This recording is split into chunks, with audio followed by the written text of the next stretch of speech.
E parece que é uma coisa assim, nossa, uma atitude tão simples, simples de falar. Mas isso custa muito pra gente.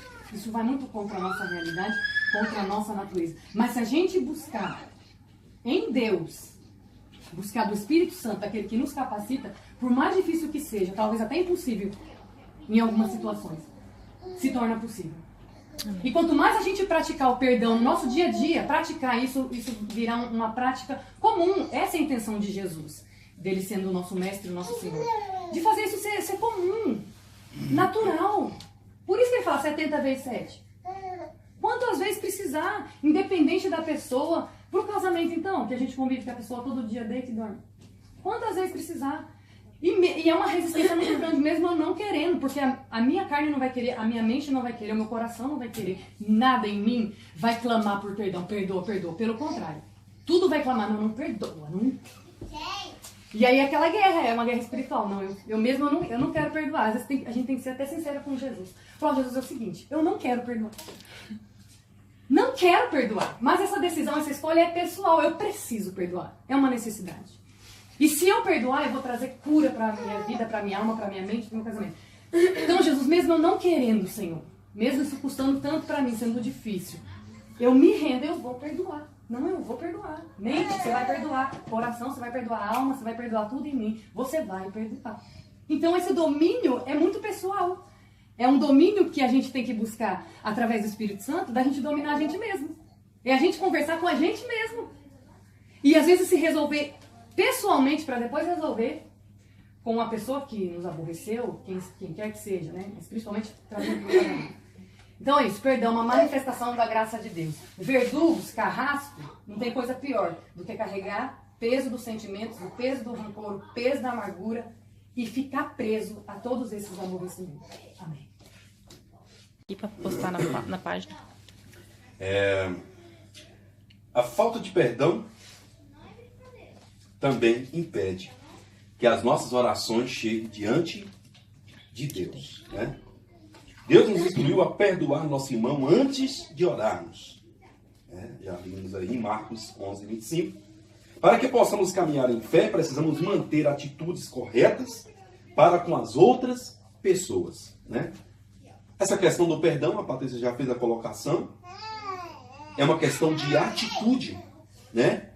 Tem a ver com eu preciso, eu não quero, mas eu preciso, né? Eu escolho perdoar, eu decido perdoar, né? Aquilo que já dissemos no início, não é uma questão de sentimento. Quando eu senti, eu não senti nada aqui do lado direito nem do lado esquerdo. Na hora que eu senti que é para perdoar, eu vou lá, né? Vai morrer. Sem perdoar. Sem perdoar, doente, fisicamente, espiritualmente, né? Porque Deus não vai descer do céu para falar sobre isso. Porque é uma questão de decisão. Porque Cristo, quando morreu por nós na cruz do Calvário, Cristo morreu por sentimento. Ele não morreu por decisão. Que se ele fosse morrer por sentimento, que sentimento que Cristo teria? Que nós não éramos merecedores dessa graça. Mas Cristo decidiu, não, eu preciso, né? Ele precisa ser alcançado pela minha graça e pela minha misericórdia. Então tudo é pela graça. Para que possamos caminhar em fé, precisamos ter atitudes.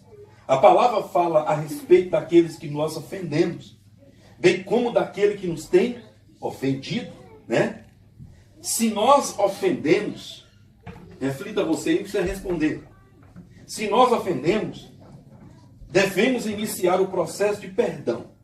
Se você ofendeu, né, você precisa iniciar o processo de perdão. Mas, se não foi você que ofendeu, também deve iniciar o processo de perdão através de você. Independente se você é o ofensor ou chega na minha casa, quem é o mais educado? Aquele que chega e cumprimenta ou aquele que já está e cumprimenta? Né? Aí creio que todo mundo já tem a resposta, mas educado é aquele que cumprimenta. Primeiro. Né? Cumprimenta primeiro, independente de quem está chegando, quem está saindo, quem está entrando. Né? Da mesma forma é a questão do perdão. Não precisamos chatear. Né? Então eu fico justificando e o tempo que eu perco, acho que o Márcio até citou isso, o tempo que eu fico tentando me justificar, eu sei que eu já poderia ter resolvido o problema. Tchau. Você passa um dia inteiro, né? Tentando se justificar. Justificar. Não, eu queria garoto. Não, você trouxe display. Você sabe que eu gosto de display. Então, precisa andar junto o processo de perdão, né? O justificar-se apenas perpetua o pecado e mantém a separação entre nós e a pessoa que nos ofendeu. É importante não falar aos outros a respeito da ofensa, né? Isto não é válido quando se está recebendo aconselhamento, uma vez que está buscando ajuda, né? Em Provérbios até fala sobre isso, Provérbios 17:9, o que encobre a transgressão adquire amor, mas o que traz o assunto à baila separa os maiores amigos. É quando eu estou no processo de perdão com a Patrícia, né? Fica remoendo lá a questão, né? E o outro acaba sabendo do que está acontecendo, e aquilo vai, em vez de tentar resolver, não é porque eu tem aquela sempre ideia, é porque eu preciso desabafar, né? Em vez de resolver o problema, o que o Salomão está dizendo? Isso vai, né? Como que ele diz? Ele traz aqui, a baila, ele usa o termo a baila, né? Quer dizer o quê? Isso aumenta o problema, traz mais alimento. Vamos trazer uma palavra aqui. A Patrícia já disse alimenta, está correto. Fuzuê mais ainda para o problema, né? Então tem um problema lá, resolva, né? Evite ficar levando para cá e para lá. Resolva a ofensa, o problema, né? Tem a ver com a situação em que se fala da ofensa apenas para conseguir que alguém lhe seja simpatizante e defensor, né?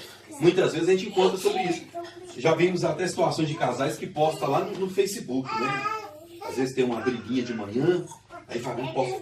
Ai, porque quando tal, não sei o que, cita alguma coisa que aconteceu lá dentro do relacionamento.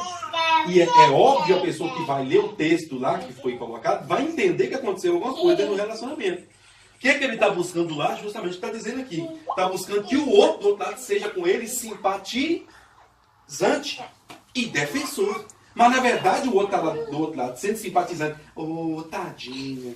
Os homens são assim mesmo. Todos são iguais. Né? Ou as mulheres é assim mesmo. Todas são iguais. É justamente isso que as pessoas estão esperando. Que o outro seja simpatizante e defensor. Mas nós precisamos entender que o outro que está do outro lado da linha, ou do outro lado do Facebook, qualquer coisa do tipo, não está vivendo a situação que eu e você estamos vivendo. Está de fora. Né?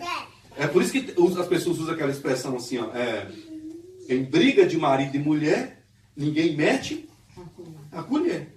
Porque tem situações que é entre o marido e a mulher que os dois precisam resolver. E não é uma situação que aconteceu hoje. Porque, não só porque eu derramei a água no chão, ela foi lá e encrencou e brigou comigo. Mas na verdade, a mulher está morrendo de saber que não foi a água, foi o pivô, vamos usar essa expressão, né? É o pivô que usa a expressão? A gota d'água. A gota d'água da situação. Foi a gota d'água. A gota d'água. É a água, ou pode ser o café, mínimo, né? Foi o mínimo, né? Mas na verdade vem acontecendo uma situação já há muito tempo, né? Vamos lá. O arrependimento de nosso... Enquanto eu não perceber que ele está arrependido, né? Tem outros casais que esperam que o outro chegue. Oh, pelo amor de Deus, me perdoa. Se comover, aí... Para ele, parece. Agora que me comoveu. Agora tá no caminho. Ou agora ele está Né? comovido, né? E tem uns ainda, irmãos, que dificultam o negócio mais ainda. Só ajoelhar não foi suficiente. Beija a pontinha do meu dedo. Encravado. Né? Encravada. O chulé que acabou de chegar do serviço. Né? O arrependimento do nosso cônjuge, né, não é necessário para que possamos perdoar. O perdão, a Patrícia já fez a colocação aqui, precisa ser livre. Não precisa ter necessidade que o outro mostre necessidade de perdoar. Vai lá e perdoa. Quantas vezes for necessário. A Patrícia citou e eu vou repetir aqui. Né? O perdão precisa ser no nosso dia a dia algo natural. Natural. Por isso que, nós vamos citar isso aqui a pouco, por isso que a Bíblia... E o próprio Jesus, ele vem nos cobrar isso. Que o perdão precisa ser, Marcos já citou isso numa das nossas lições, 70 vezes 7, e não é por ano, cada Natal. Quando chega no Natal, todo mundo perdoa todo mundo, se abraça, se beija, né? Mas o resto, mano.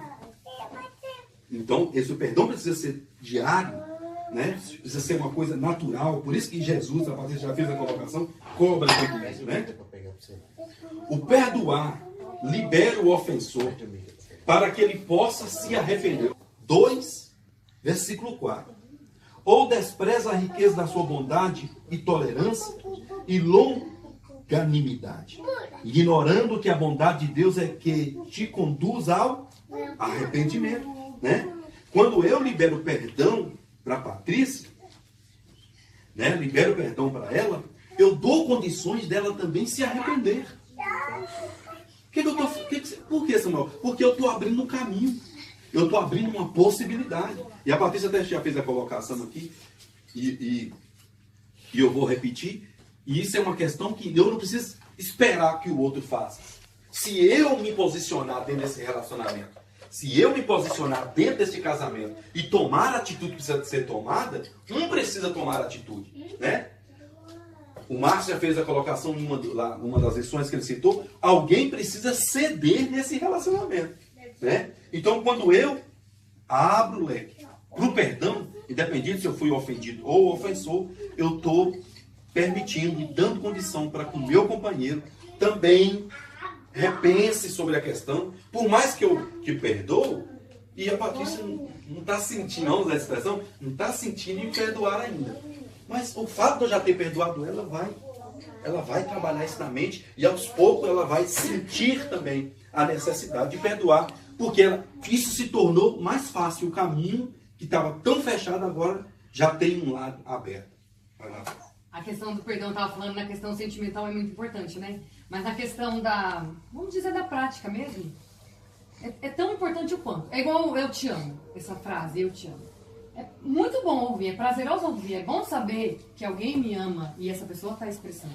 Mas a melhor forma da gente demonstrar que ama é quando a gente demonstra na atitude. O perdão é a mesma coisa. A melhor forma que eu tenho de demonstrar que eu perdoei, ou que eu pedi perdão, a melhor forma de pedir perdão é não repetir o erro. É fazer de tudo para não repetir o erro. É lutar contra isso, contra eu mesmo, porque naturalmente eu posso errar, encontrar vezes no mesmo erro. Então a melhor forma de eu chegar para Samuel e pedir perdão para ele vai além das palavras, é na atitude. No casamento isso vale assim muito, muito, porque a gente precisa de ouvir, de ser expressivo verbalmente, seja no eu te amo, a gente precisa disso, isso faz bem, né?